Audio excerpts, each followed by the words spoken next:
भारत के प्रतिनिधि मंडल का वियतनाम दौरा। विश्व भर में प्रधानमंत्री नरेंद्र मोदी के नेतृत्व में भारत की बनी पहचान को अगर कहीं ज्यादा मजबूती मिली है तो उसमें निश्चित रूप से हमारी साझी संस्कृति से जुड़ा एक देश वियतनाम भी है, जहां विकास द्रुत गति से आगे बढ़ रहा है।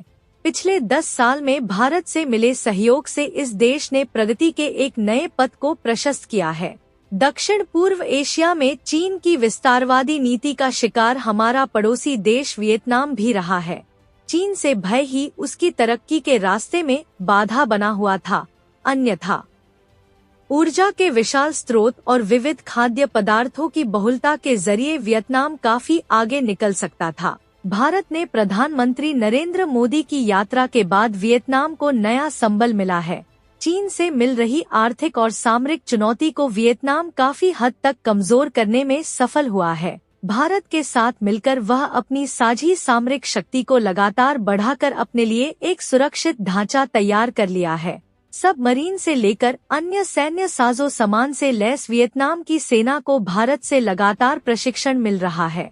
वियतनाम के बंदरगाहों का विकास भी त्वरित तरीके से हो रहा है। अमेरिका जैसे शक्तिशाली देश को युद्ध में परास्त करने वाले इस देश को रूस से ज्यादा अब भारत की साझेदारी पर भरोसा है।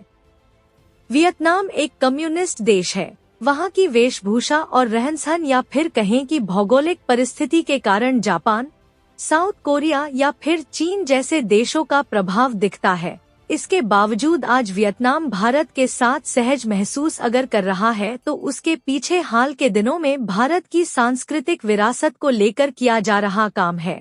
इसकी शुरुआत प्रधानमंत्री नरेंद्र मोदी की यात्रा के बाद हुई है। यह पिछले 3 साल के अंदर भारतीय विदेश सेवा के अधिकारी डॉक्टर मदन मोहन शेट्टी के अथक परिश्रम का नतीजा है। यह सुखद संयोग है कि इस अधिकारी की तैनाती प्रधानमंत्री नरेंद्र मोदी के यात्रा के बाद की गई।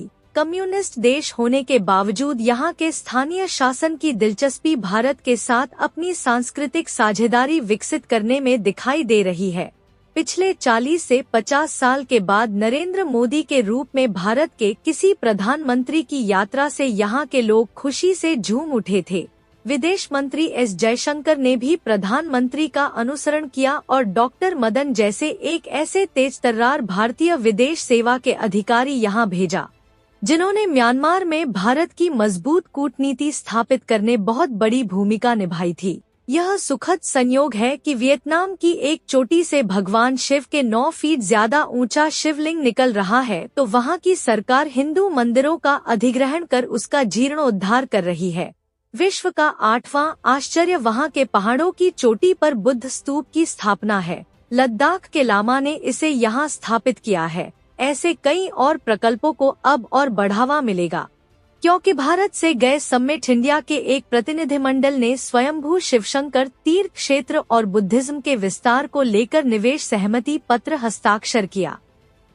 वियतनाम अपनी प्रगति में भारत के महत्व को बखूबी समझता है। इसका प्रमाण यह है कि पिछले कुछ साल में भारत से वियतनाम को किए जा रहे निर्यात में आया उछाल है। भारत और वियतनाम के बीच लंबे समय से व्यापार और आर्थिक संबंध हैं। यहाँ 70,000 से ज्यादा भारतीय हैं, जो आज वियतनाम की समृद्धि में नई इबारत लिख रहे हैं। हर भारतीय यहाँ अरबों डॉलर के व्यवसाय को चला रहे हैं।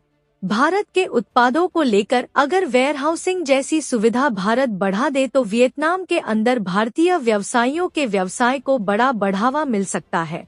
रेल, शिक्षा, चिकित्सा और पोर्ट जैसे क्षेत्र में यहाँ निवेश की अपार संभावना है। अडानी ग्रुप इस काम में यहाँ तेजी से काम कर रहा है। आर्थिक रूप से संपूर्ण विश्व की कमर तोड़ देने वाली विभीषिका कोरोना से वियतनाम भी पूरी तरह हिल गया था। वियतनाम सरकार को ऐसा लगने लगा कि भारत ही उसके दुख सुख का साथी बन सकता है।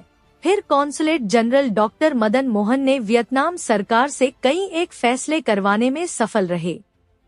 विश्व की तीसरी बड़ी अर्थव्यवस्था के कगार पर खड़े भारत के लिए वियतनाम का साथ मायने रखता है। भारत सरकार भी इसे समझती है।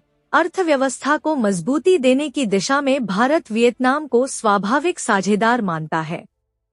भारत से वियतनाम गया एक प्रतिनिधि मंडल वियतनाम के लोगों से, वहां की संस्कृति से, वहां के व्यवसाय से रूबरू हुआ और आने वाले समय में साथ मिलकर कई क्षेत्रों में काम करने की बात की। वियतनाम की कई देशों के साथ फ्री व्यापार की संधि है, जिसके जरिए भारत के निवेशकों को मजबूती देने का काम कर सकता है।